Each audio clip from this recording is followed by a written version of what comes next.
Salam sejahtera bagi saudara-saudara sekalian yang dikasihi Tuhan Yesus Kristus. Kita berjumpa kembali dalam acara PA Jemaat setiap hari Rabu malam pukul 19 atau 7 malam. Tema PA hari Rabu ini 7 Oktober 2020 adalah Jemaat Philadelphia, kecil tapi berkualitas. Baiklah, saudara-saudara, sebelum kita memulai PA, kita menyanyi bersama dari NKB 212, bait 1 dan bait ketiga. Sungguh inginkah engkau lakukan?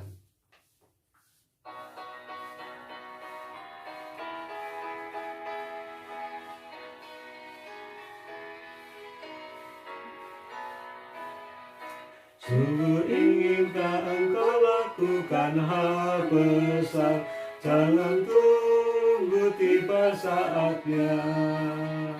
Kini tugasmu kerjakan dengan baik benar, jadilah seluruh dunia, jadilah seluruh dunia, jadilah seluruh dunia.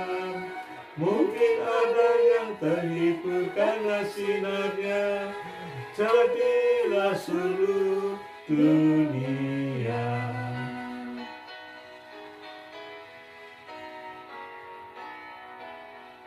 Tiap talentamu pasti ada artinya bila mencerminkan kasihnya. Barang yang kecil pun sungguh ada gunanya, jadilah seluruh dunia, jadilah seluruh dunia, jadilah seluruh dunia. Mungkin ada yang terhibur karena sinarnya, jadilah seluruh dunia. Marilah kita bersama berdoa. Ya Tuhan, Bapa kami dalam surga, kami bersyukur kepadamu kalau pada saat ini Tuhan satukan kami kembali di dalam PA Jemaat. Ya Tuhan, kami rindu untuk terus bisa memahami dan menghayati firman-Mu, karena firman-Mu itulah jalan kebenaran bagi kehidupan kami semuanya. Ya Tuhan, kami hendak membaca, memahami, dan menghayati firman-Mu, khususnya sebagian dari kitab Wahyu. Ya Tuhan, siapkanlah kami, berikanlah hikmat kepada kami, sehingga firman-Mu bermakna bagi kami semuanya. Terima kasih ya Tuhan, pimpin kami dari awal sampai dengan akhirnya. Dalam nama Tuhan Yesus kami telah berdoa. Amin. Saudara sekalian, dengan kasih dalam Tuhan Yesus Kristus, dalam serangkaian PA pada hari Rabu, kita sudah melihat bagaimana kondisi jemaat-jemaat yang dikirimi surat oleh Yohanes yang ditulis dalam kitab Wahyu. Kita sudah mengerti bagaimana pergumulan-pergumulan jemaat-jemaat, yaitu jemaat-jemaat di Efesus, Smyrna, Pergamus, Tiatira, Sardis, dan sekarang malam ini kita akan melihat pergumulan jemaat di Philadelphia. Dan minggu depan jemaat terakhir yaitu Laodikia. Saudara sekalian, semua kota itu letaknya relatif saling berdekatan. Ya, kalau sekarang ini letaknya di daerah Turki, Asia Kecil. Di antara 7 kota itu, di mana jemaat-jemaat dikirimi surat, kota Philadelphia adalah kota yang termuda, yang belakangan dibangun. Kota Philadelphia dibangun sekitar tahun 150 sebelum Masehi oleh Raja Attalus II Philadelphus. Dari nama Philadelphus inilah kota ini diberi nama Philadelphia. Philadelphus sendiri dari bahasa Yunani artinya yang mencintai saudara-saudara. Letak kota Philadelphia bukannya di daerah pegunungan, daerah yang berhawa sejuk, dingin, daerah rekreasi, wisata, bukan. Kota Philadelphia juga bukan di tepi laut, dekat dengan pelabuhan, kota perdagangan, bukan. Tetapi walaupun demikian, kota Philadelphia letaknya sangat strategis secara budaya. Karena di kota Philadelphia itulah tempat berjumpanya budaya dari berbagai macam daerah atau bangsa. Saudara sekalian, Raja Attalus ingin menanamkan budaya Yunani di daerahnya yang dipimpinnya, di wilayah-wilayah sekitarnya itu, dengan berpusat pada kota Philadelphia. Di sana akan ditanamkan budaya Yunani, sehingga diharapkan bisa mempengaruhi daerah-daerah lain. Dan yang menarik dari sekalian, cara Raja Attalus menanamkan budaya Yunani bukan dengan paksaan, bukan dengan kekerasan, tetapi justru melalui jalan damai. Sehingga sampai akhirnya budaya Yunani mempengaruhi masyarakat atau penduduk Philadelphia dan sekitarnya. Sedangkan jemaat atau gereja orang Kristen yang ada di kota Philadelphia relatif sedikit kecil. Dari segi jumlah sangat minoritas sekali. Bisa kita bayangkan bagaimana orang Kristen pada waktu itu di kota Philadelphia yang hidup di antara penduduk yang berbudaya Yunani yang sangat kental, di mana antara yang terkenal dengan hikmatnya atau cara berpikirnya atau cara filsafatnya yang dipandang maju. Namun demikian, apakah jemaat di kota Philadelphia yang minoritas ini lalu hanya diam saja, nggak melakukan apa-apa, pasif? Mari kita lihat bagaimana jemaat di Philadelphia itu, seperti ditulis di dalam kitab Wahyu pasal 3 ayat 7 sampai ayat 13. Mari kita buka Wahyu pasal 3 ayat 7 sampai dengan ayat 13, yaitu surat kepada jemaat di Philadelphia. Dan tuliskanlah kepada malaikat jemaat di Philadelphia, inilah firman dari yang kudus, yang benar, yang memegang kunci Daud. Apabila ia membuka, tidak ada yang dapat menutup. Apabila ia menutup, tidak ada yang dapat membuka. Aku tahu segala pekerjaanmu. Lihatlah, aku telah membuka pintu bagimu yang tidak dapat ditutup oleh seorang pun. Aku tahu bahwa kekuatanmu tidak seberapa, namun engkau menuruti firmanku, dan engkau tidak menyangkal namaku.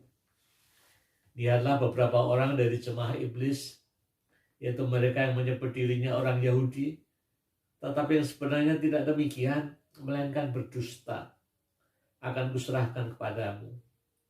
Sesungguhnya aku akan menyuruh mereka datang dan tersungkur di depan kakimu dan mengaku bahwa aku mengasihi engkau. Karena engkau menuruti firmanku untuk tekun menantikan aku, maka aku pun akan melindungi engkau dari hari pencobaan yang akan datang atas seluruh dunia untuk mencobai mereka yang diam di bumi. Aku datang segera. Peganglah apa yang ada padamu, supaya tidak seorang pun mengambil mahkotamu.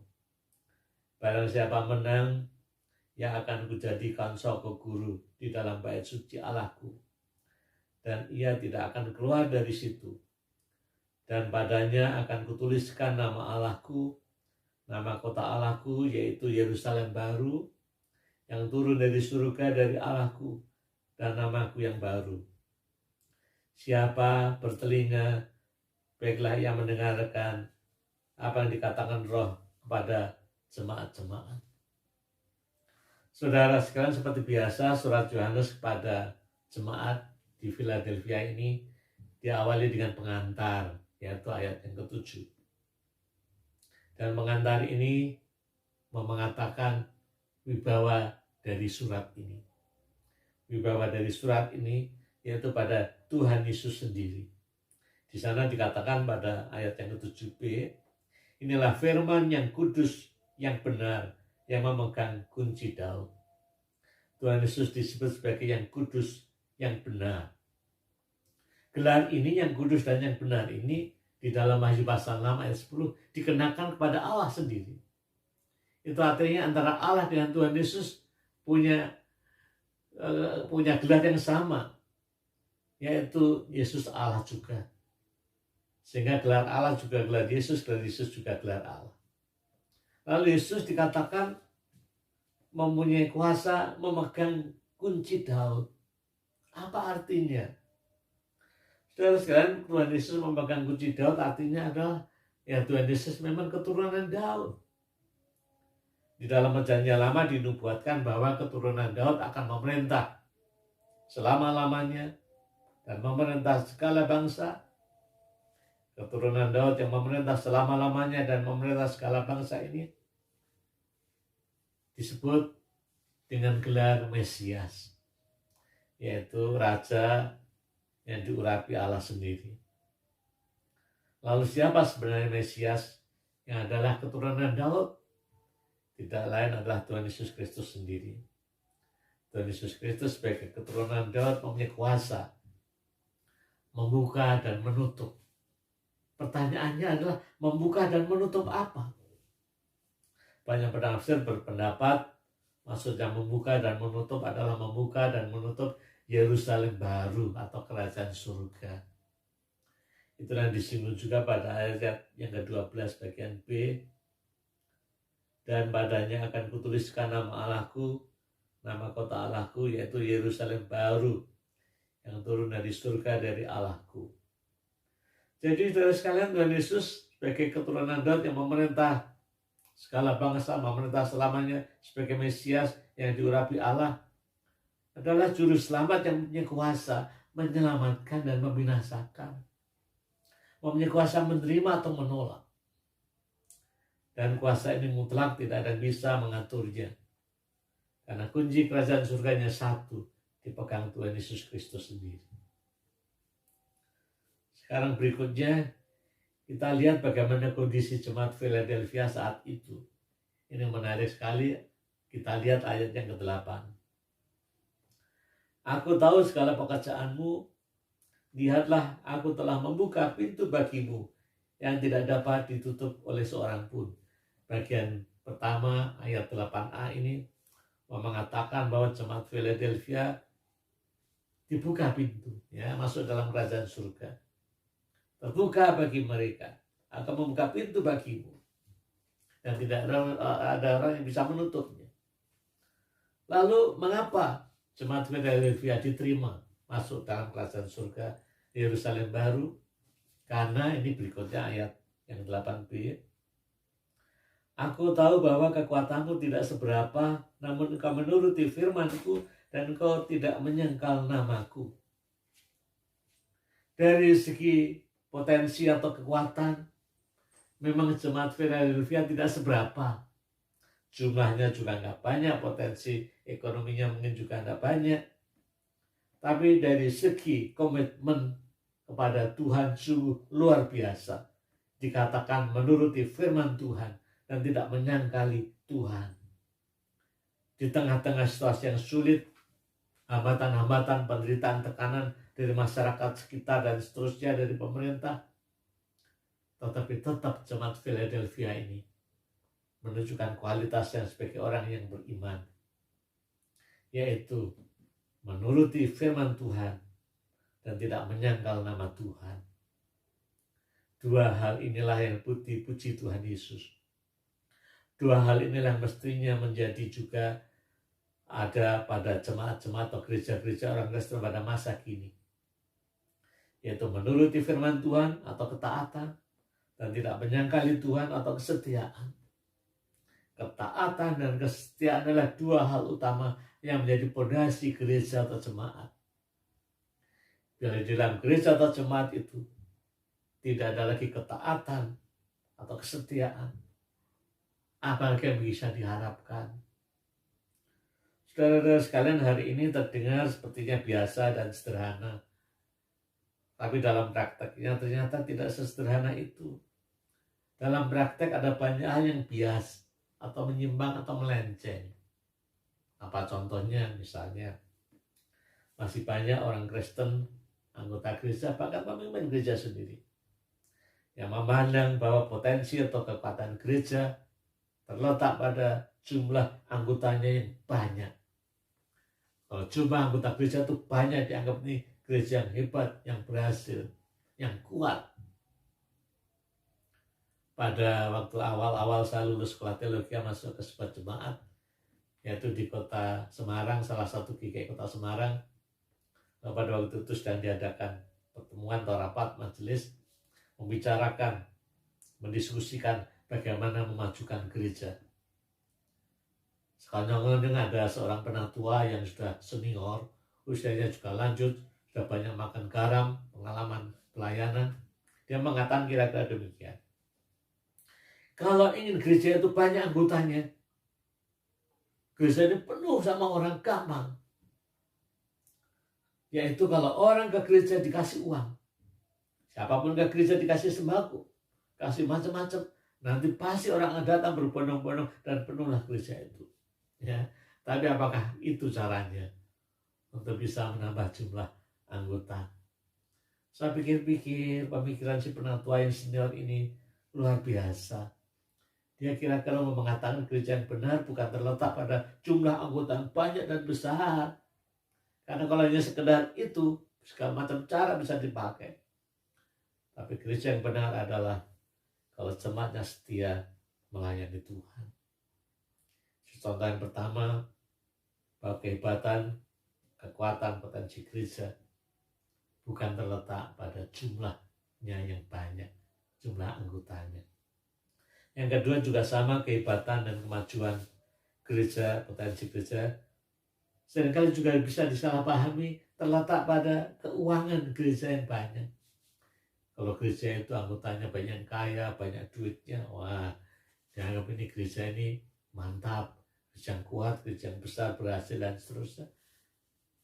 Tapi apakah kekuatan gereja terletak pada keuangan? Bukan juga. Contoh yang ketiga, juga ada orang berpikir potensi atau kekuatan gereja terletak pada sarana, gedung, bangunan yang megah, yang hebat, dengan fasilitasnya yang sebawah, yang modern. Apakah itu yang dikatakan potensi gereja yang besar kalau sarana gedungnya betul-betul megah? Tidak juga. Ada gereja yang cukup besar, memang jumlahnya cukup banyak. Pendetanya membayangkan, mengimpikan membangun gedung gereja yang besar seperti stadion dengan jumlah puluhan ribu orang bisa masuk di sana. Dengan segala pergumulannya akhirnya dibangunlah gedung itu. Memang isinya bisa banyak orang, menampung ribuan, puluhan ribu. Tapi apakah sarana itu menjadi berkat bagi jemaat, bagi masyarakat? Oh, nanti dulu. Gedung gereja atau sarana megah ini ternyata pada akhirnya menjadi rebutan kekayaan, sengketa pada keluarga pendeta itu sendiri. Karena aset-aset itu dipandanglah aset mereka. Jadi keributan dan sengketa. Saudara sekalian, melalui PA jemaat dengan pemahaman jemaat di Philadelphia ini kita belajar bahwa kekuatan jemaat atau gereja, potensi gereja atau jemaat bukan terletak pada jumlah anggota yang besar, yang banyak. Bukan terletak pada ekonomi keuangan yang banyak. Bukan pada kekayaan. Bukan pada sarana yang megah. Tapi terletak pada apa? Terletak pada ketaatan dan kesetiaan kepada Tuhan. Itulah jemaat yang berkualitas. Seperti jemaat di Philadelphia. Walaupun dari segi jumlah minoritas sedikit, tidak seberapa potensinya. Menghadapi banyak tantangan, kesulitan dari luar. Bahkan dari internal dikatakan ada jemaah yang menyebut orang Yahudi tapi jemaah iblis, suka melakukan penipuan dan seterusnya. Menghadapi banyak tantangan dan seterusnya. Tapi jemaat Philadelphia tetap taat menuruti firman Tuhan dan setia kepada Tuhan, tidak menyangkalnya. Ketaatan dan kesetiaan inilah yang membuat Tuhan memuji jemaat Philadelphia dan Tuhan melindungi mereka dari segala cobaan. Dan lalu pada ayat 12 dikatakan barang siapa menang, yang akan kujadikan soko guru di dalam bait suci Allahku, dan ia tidak akan keluar lagi dari situ. Soko guru yaitu tiang bangunan yang utama. Jadi yang menang, jemaat Philadelphia contohnya, akan menjadi bagian yang utama dari bait suci yang baru, yaitu umat Allah yang baru yang diselamatkan, yaitu Yerusalem baru. Atau dengan kata lain, barang siapa menang tetap taat dan setia sampai dengan akhir hidupnya, akan menjadi bagian dari umat Allah yang baru, Yerusalem yang baru. Saudara sekalian, marilah kita menjadi anggota jemaat yang taat dan setia dalam kondisi apapun. Karena kondisi yang tidak baik maupun yang baik sama-sama bisa mempunyai potensi atau peluang untuk orang melupakan Tuhan atau meninggalkan Tuhan. Dalam kondisi yang kurang baik, misalnya pada saat menghadapi tantangan, kesulitan, penderitaan, orang bisa berpikir, mengapa Tuhan diam saja? Saya berdoa sepertinya nggak ada jawaban dari Tuhan. Lalu melupakan, meninggalkan Tuhan, tidak setia lagi. Tapi sebaliknya dalam kondisi yang baik, semua lancar, sehat, nyaman, berjalan dengan baik kehidupan ini, sering orang juga bisa lupa Tuhan. Sepertinya tanpa Tuhan semua bisa berjalan dengan lancar. Lupa bahwa kebaikan itu semua adalah anugerah Tuhan yang perlu disyukuri. Oleh karena itu, saudara sekalian, marilah kita terus meningkatkan kualitas iman kita kepada Tuhan melalui ketaatan kita dan kesetiaan kita kepada Tuhan dalam kondisi apapun, baik maupun tidak baik. Kita tetap taat dan setia kepada Tuhan. Itulah kualitas iman kita kepada Tuhan yang harus kita wujudkan. Amin. Saudara-saudara sekalian, berikutnya kita akan masuk di dalam doa syafaat. Marilah kita berdoa. Ya Tuhan, Bapa kami dalam surga, kami bersyukur padamu. Kami boleh belajar firman Tuhan melalui jemaat-Mu di Philadelphia yang tertulis dalam kitab Wahyu. Di tengah segala macam pergumulan, kesulitan, bahkan penderitaan, walaupun minoritas, tetapi jemaat-Mu menunjukkan kualitas yang luar biasa. Ketaatan dan kesetiaan mengikut Engkau.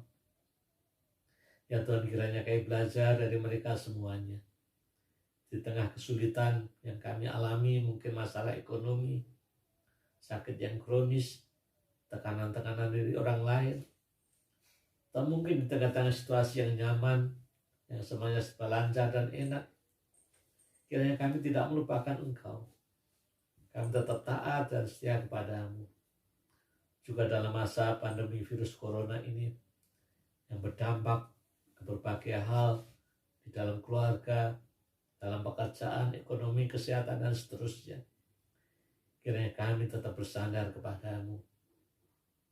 Ya Tuhan, kami terus berdoa untuk seluruh anggota jemaat, simpatisan GKI Taman Gubernur Bandung, apapun kondisinya, suka, duka, sehat, sakit, lancar maupun tidak lancar, terus mereka tabah dan kuat, dekat dan bersandar kepada-Mu. Ya Tuhan, Bapa kami dalam surga, kami juga terus berdoa untuk pemerintah, masyarakat, rumah sakit, tenaga kesehatan, penelitian-penelitian mengenai sakit penyakit, dan semua elemen masyarakat, biarlah semuanya bersatu padu bekerja sama menghadapi virus corona atau ancaman-ancaman kehidupan yang lain. Karena hanya dengan kerjasama dan kekompakan, saling memahami, saling mengerti, solidaritas satu dengan yang lain, maka kuasa-kuasa yang jahat yang ingin menghancurkan bisa dihadapi. Tolonglah gereja-gereja-Mu, semua orang Kristen di mana Tuhan tempatkan, agar kami semua boleh menjadi saksi Tuhan, mewujudkan hal-hal yang baik, kesetiaan, ketaatan, sukacita, damai sejahtera. Terima kasih ya Tuhan. Inilah doa kami semuanya yang kami panjatkan dalam nama Tuhan kami, Yesus Kristus. Amin. Saudara-saudara sekalian, cukup sekian PA kita pada hari ini. Ingatlah bahwa ketaatan dan kesetiaan kita kepada Tuhan adalah bukti iman kita kepada Tuhan. Tuhan memberkati kita semuanya. Amin.